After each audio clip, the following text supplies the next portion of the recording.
মুসলমান দেখলেই পেটাচ্ছে পশ্চিম বাংলার বাইরে, কিন্তু বাড়ির কাছাকাছিও বিভিন্ন জায়গায় আগুন লেগেছে না লাগেনি, কিন্তু এটা খুব একটা হাইলাইট হচ্ছে না কেন?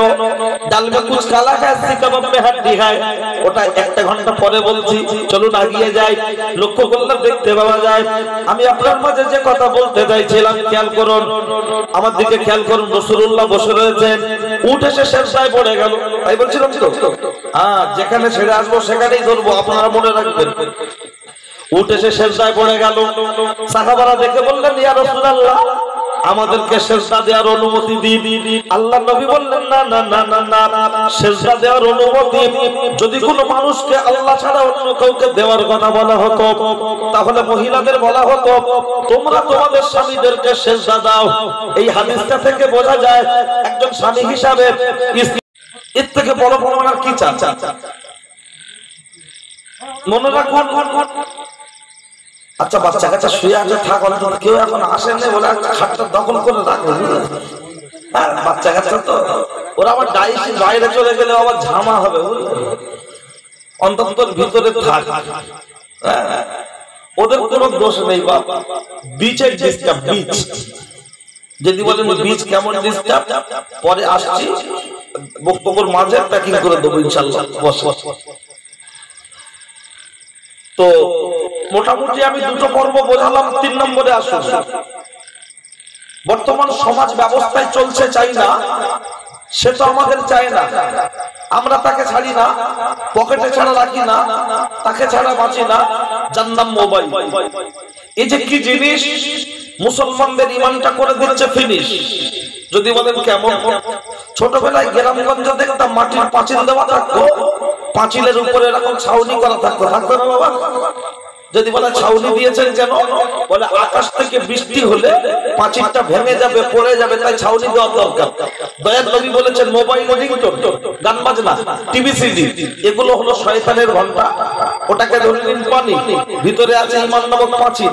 2 কান থেকে গান বাজনা, সুদ, ঘুষ, লটারি, জুয়া, ঈমান নামক পাঁচিলের উপরে প্রতিদিন যখন পড়ছে, ওই পাঁচিলটা ভাঙছে না? ভাঙছে না?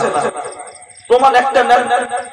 এই মুরব্বী যারা বসে আছেন, এনাদের জিজ্ঞাসা করুন ছেলে মেয়ে কটা? কেউ বলবে 7টা, কেউ বলবে 9টা, কেউ বলবে 6টা। কদিন আগে আমাদের গ্রামে একজন জিজ্ঞেস করছে খালু সম্পর্কে, খালু ছেলে মেয়ে কটা? খানিকক্ষণ আঙুল গুনে গুনে থেকে বলছে মরে টরে গেল 18টা।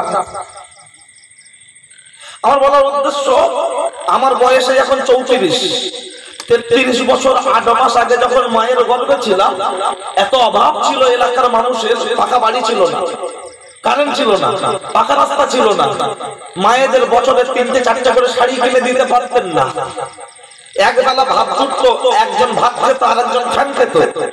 কি কথা ঠিক কি না? সেই সময় মায়ের পেট থেকে একটা বাচ্চা হয়েছে 4 কেজি 4.5 কেজি ওজন, বুলেটের মতো চেহারা। একটা স্তন চুষে খেয়েছি, আর একটা স্তন থেকে দুধ ঝরে পড়েছে, দুধের কোন রকম অকুলন হতো না। কলা গাছের একটার বেশি কাঁদি হয় না। ডিজিটাল ভাবিদের এখন 2টোর বেশি বাচ্চা হবে না। সিজার ছাড়া চলবে না, গুরুগুলন ছাড়া বাচ্চা কাচ্চার ভবিষ্যৎ তৈরি হবে না। আমি সাদ্দাম হুজুর বিয়ে করলাম, পাড়ায় দিদিমণি আসছে। দিদিমণি কে গো? সেই শ্যামলের বৌমা। 2টো খাতা বই নিয়ে চলে আসলে, হুজুর তোমার বোন নাম বলো। নাম লিখে নিল, নিয়ে একটা 4 পৃষ্ঠার একটা বই দিয়ে গেল। বইটার নাম কি জানেন না? পোলিও কার্ড দিয়ে যায় না? আল্লাহ, পোলিও কার্ড দিয়ে বলে গেল সেন্টারে যাবে, হেলথ সেন্টারে। কেন? বলছে হুজুর তোমার বউ করতে হবে চেকআপ।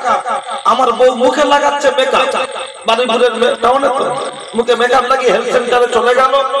দিদিমণি বলে দিল মোসাম্বি লেবু খাবে, কমলা লেবু খাবে, ডিম সিদ্ধ খাবে, শাক সিদ্ধ খাবে, মাদার হরলিক্স খাবে, রেস্টে থাকবে, ঘর বুঝবে না, বালতির পানি চাগাবে না। আমার বউ হসপিটাল থেকে বাড়ি এসে দেখছি হেলথ সেন্টার থেকে খাচ্ছে শুচ্ছে, খাচ্ছে শুচ্ছে। 2 লিটারের পানির বোতল সেও চাগায় না, দাঁড় করানো হাতে শুয়ে দিয়েছে। আমার মা বলছে বাবা কি রে, আমি তোমার পোল্ট্রি চাষ করছি। বলছি এরকম করছে কেন? বাটফুল হবে। দিদিমণি বলেছে রেস্টে থাকবে, বাচ্চা নর্মালে ডেলিভারি হবে, ওজন ভালো হবে। হঠাৎ 9:30 পরে গ্রামে আসবে অ্যাম্বুলেন্স গাড়ি, কি ব্যাপার? ওইটা হুজুর রিপোর্ট করছি। আসলো গাড়ি, বউকে নিয়ে গেল নলমুড়ি হসপিটালে তাড়াতাড়ি। বাচ্চা ডেলিভারি হলো, আমার শাশুড়ি বাচ্চাটা নিয়ে কোলে নাচাচ্চার বলছে, আরে সেই ইঁদুরের বাচ্চা।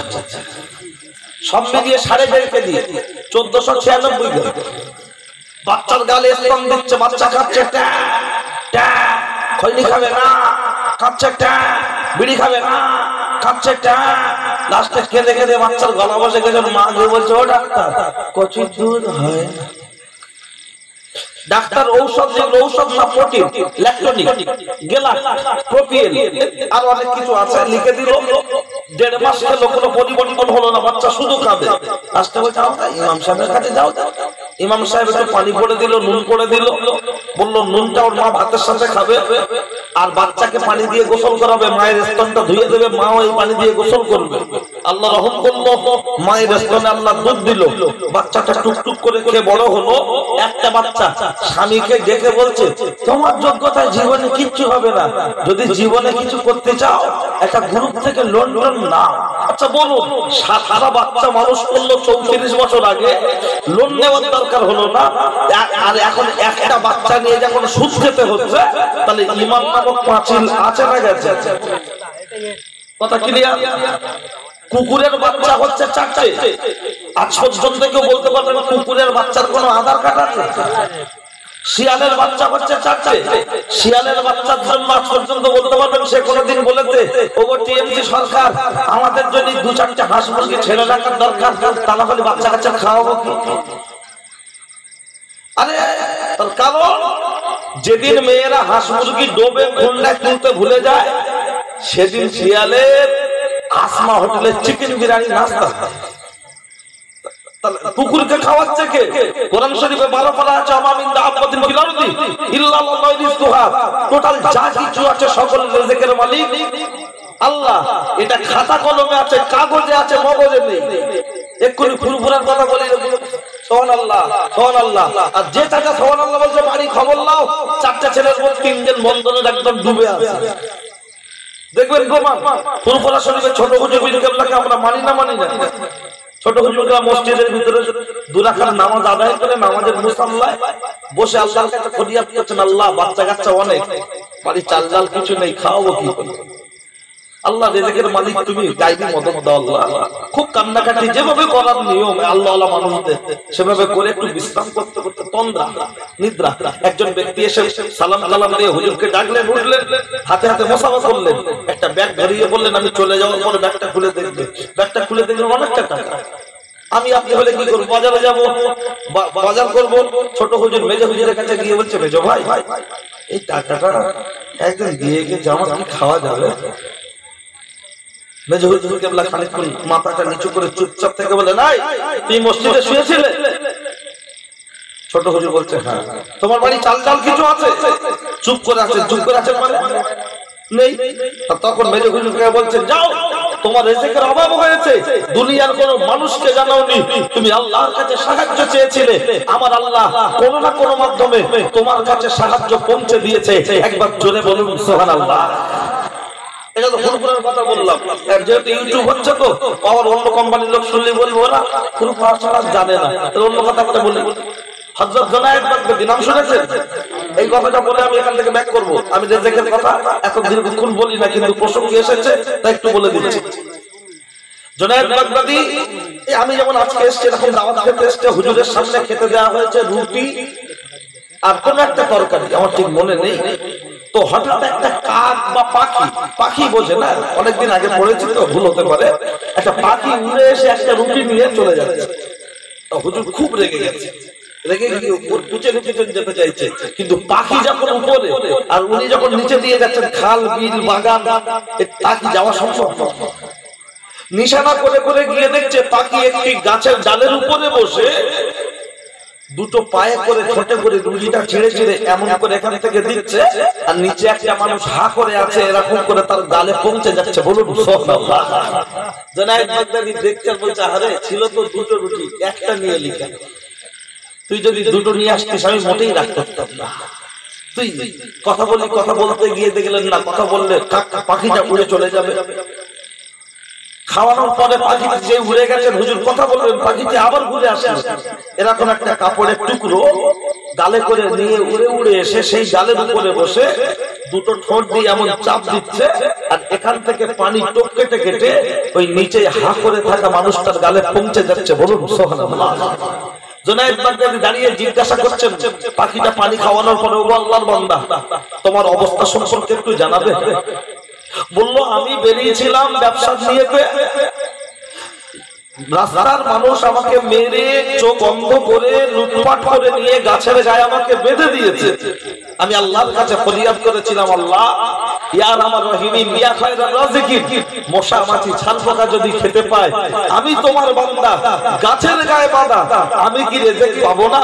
আল্লাহর কাছে ফরিয়াদ করার পরে আমার আল্লাহ এই পাখির মাধ্যমে দৈনন্দিন আমার গালে রিজিক পৌঁছে দেয়। আরো একবার বলুন সুবহানাল্লাহ। বোঝাতে পেরেছি? চলুন কথা এখান থেকে বললে এখান থেকেই বক্তব্য শুরু হবে, কিন্তু না, কোন বক্তব্য করতে করতে চলে এসেছি এই জলসা উপলক্ষে। কেউ দিয়েছে চাঁদা, আবার কেউ দিয়েছে বাধা দিয়ে বল জলসা করতে হবে না দাদা, চলুন সেখানে যাই। ওই মোবাইলে রাখছে ছবি মমতা, ভাই ভাই দেখাচ্ছে ক্ষমতা, রাখছে ছবি বুদ্ধ, ভাই ভাই লেগে যাচ্ছে যুদ্ধ।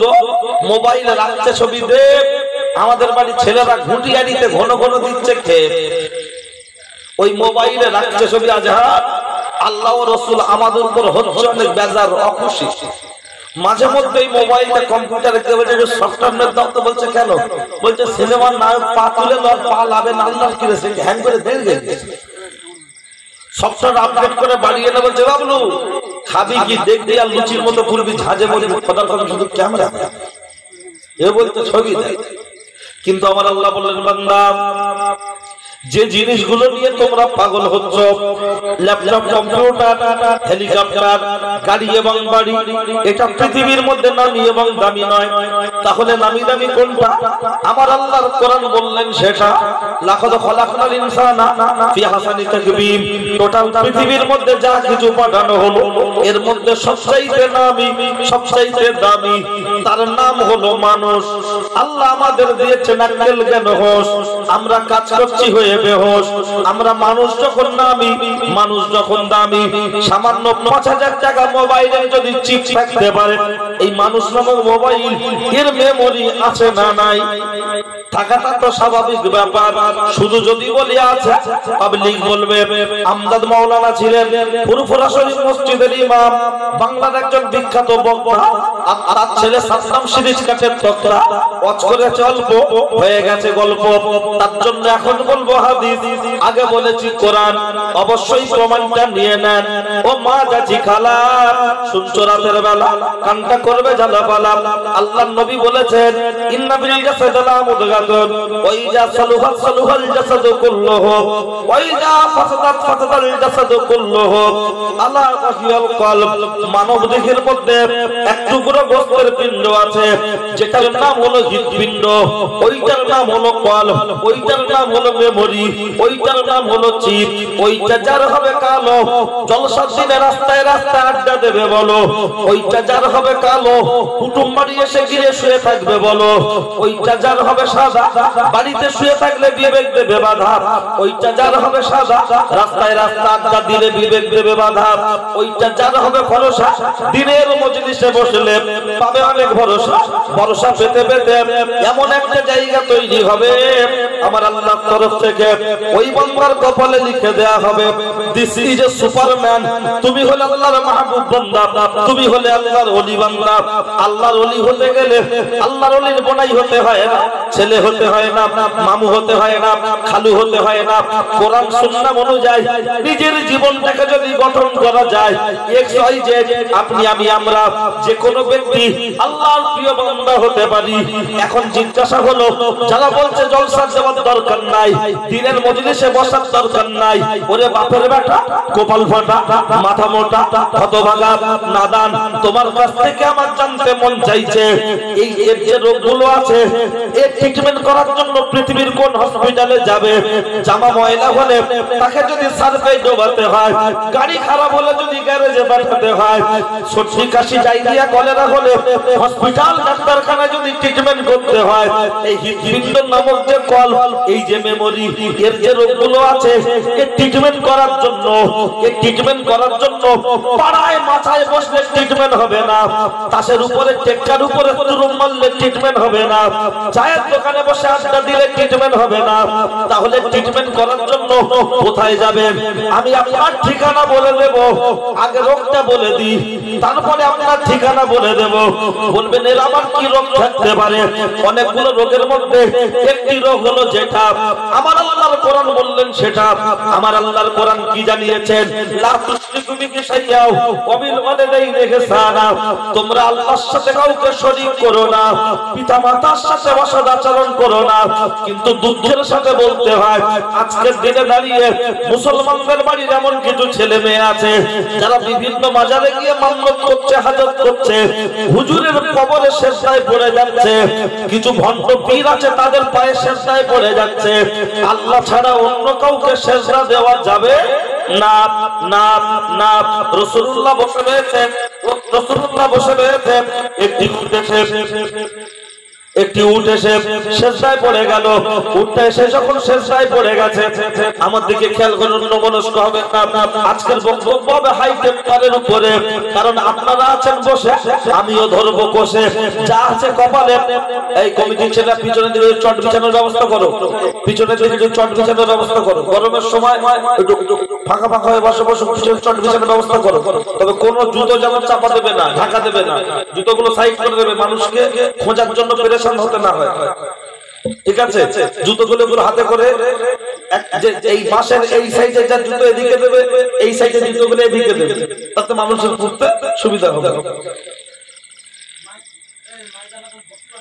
আচ্ছা, ও বসলে আবার গন্ডগোল। মেয়েরা যেমন তরকারি শুধু নাড়ে না, মাইকেলা বলছে একটু নাড়তে, আর সজনের তরকারি নাড়া ভালো, সজনের ডাঁটা বেশি নাড়লে কি হবে?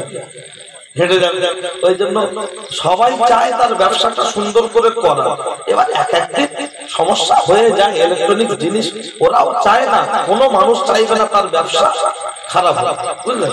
আর সবাই মিলে কথা বললে আবার ঘাবড়ে যাবে, মোল্লা তো ধরেই বলবে আগে মার পরে অন্য। ওই জন্য ওরা ওর মতো দেখছে, আপনারা আমার দিকে খেয়াল, আমার আলোচনায় কি আপনাদের অসুবিধা লাগছে? ঠিক আছে তো? তাহলে আপনারা আমার দিকে খেয়াল করেন, বাকি যা হবে দেখা যাবে। আরে অনেক ইউটিউবার তো এরাও এসছে খুব আশা করে, বুঝলেন, যে সব বড় বড় বক্তা, অন্তত এরাও এদের সেটিং করতে সময় লাগবে, কোনো চাপ নেই, আপনারা শুধু শুনতে থাকুন। চলো ও ছেলেরা, নওজোয়ান যুবকেরা, এ কথাও বলবো, আজকে যেমন উত্তরপ্রদেশের একটা জায়গায় বোরকা পরে